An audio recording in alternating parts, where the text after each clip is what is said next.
काफ़ी प्रश्न किए हैं और सुझाव भी दिए हैं। क्या क्या आपने मुद्दे उठाए थे सर?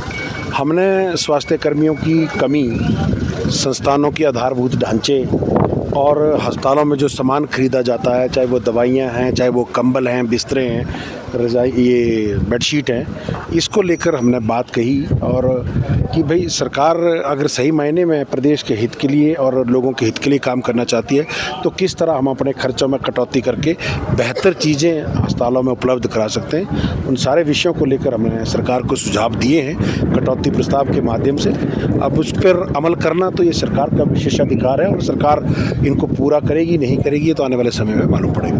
आपका क्या इसकी रीज़न क्या है इसके पीछे? देखिए ऐसा क्योंकि सरकार संवेदनहीनता से कार्य कर रही है और प्रतिदिन झूठ बोलती आई है, चाहे वो बजट को लेकर हो, चाहे वो व्यवस्था को लेकर हो।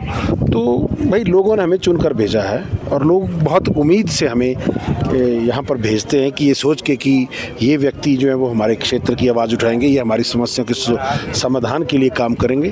परंतु कई बार मुद्दे से भटक के ऊट टांग बात करना शुरू कर देते हैं कुछ लोग। इसलिए हमने उनको भी कहा कि भाई देखिए लोगों ने बहुत जिम्मेवारी का काम हमें दिया है और हम गंभीरता को समझें और लोगों की उम्मीदों पर खरा उतरें। सरकार का कहना है कि वो विश्व स्तरीय जो स्वास्थ्य उसको लेके भी उसको लेकर मैंने कहा कि भाई आप क्यों 1200 करोड़ रुपए का जायका से लोन लेना चाहते हैं जब आपके पास ये व्यवस्था है। माननीय प्रधानमंत्री नरेंद्र मोदी जी ने national non communicable disease control programme के तहत प्रदेश के अस्पतालों में सीटी स्कैन MRI निःशुल्क फ्री ऑफ कॉस्ट केंद्र सरकार लगाने का प्रोविज़न है और लगाएगी केंद्र सरकार, क्यों नहीं लगाएगी। परंतु आप रिक्वेस्ट फॉर प्रपोजल तो भेजिए, आप बोलिए तो केंद्र सरकार को कि हमें CT स्कैन चाहिए, ये हमारा नेशनल नॉन कम्युनिकेबल डिजीज़ में इतने पेशेंट आते हैं, वो डाटा वो मेहनत तो करिए। परंतु हमें तो पक्की पकाई खानी है, सीधे पैसा लेना है और पैसे को फिर अपने हिसाब से खर्चना है।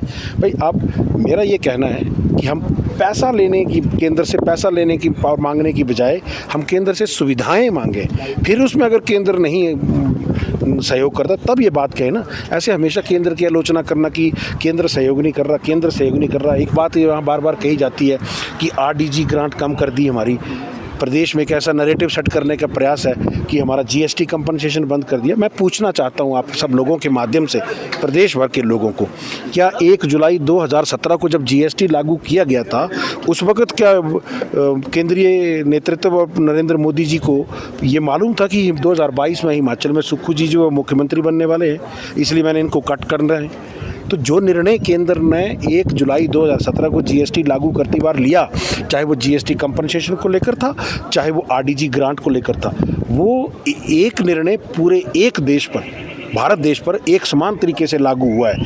सिर्फ हमारी ग्रांट कम नहीं हुई है, सब स्टेट की ग्रांट इसी तर्ज पर कम की गई है। और इसमें एक और बात कहना चाहूँगा, ये नहीं कि अगर इनकी जगह अगर भाजपा की सरकार होती और जयराम जी मुख्यमंत्री होते तो भी GST कंपनसेशन और RDG ग्रांट हमें इतना ही कम होना था जो आज वहाँ कम हुआ है। तो ऐसा नहीं है कि भाई यहाँ कांग्रेस की सरकार है इसलिए कम किया गया है, वो एक व्यवस्था है, वो पूरे देश के लिए लागू हुई है। तो ऐसे नैरेटिव सेट करना, झूठ प्रचार करना, तो ये गलत है। सदन में आपने देखिए एक बार बात पर मुख्यमंत्री जी कहते हैं कि 20 सालों से MRI की मशीन यहाँ बदली नहीं गई। तो मैंने यही बताया कि MRI की मशीन को 10 सालों के बाद बदलना ज़रूरी है, कंपनी भी ये बोलती है जो लगाती है। तो 2017 में 10 साल पूरे हो गए, 16 में, तो यहाँ पर बार बार उस मशीन को बदलने के प्रयास हुए, टेंडर बने, सब कुछ हुआ, सिंगल टेंडर उड़ा दिया, फिर IGMC वालों ने टेंडर किया, फिर कभी प्रोक्योरमेंट सेल वालों ने टेंडर किया, फिर कॉरपोरेशन ने टेंडर किया। तो लाल फीताशाही के जो नियम हैं वो नियम बार बार इस खरीद में आड़े आते रहे। अब इन्होंने क्या किया कि ये जो हाइट है, जो एक केंद्र सरकार की एक उपक्रम है, उससे इन्होंने MRI मशीन को लेने का जो प्रयास किया है। तो अच्छी बात है, करना चाहिए। तो मेरा यही कि भाई नियमों में संशोधन करना है, व्यवस्था परिवर्तन करना, तो ऐसे बिंदुओं पे करें जहाँ पर कम से कम स्वास्थ्य के क्षेत्र में। और फिक्र हमेशा मेरे साथ रहता है। भूषण ज्वेलर्स, अनमोल रिश्तों के लिए।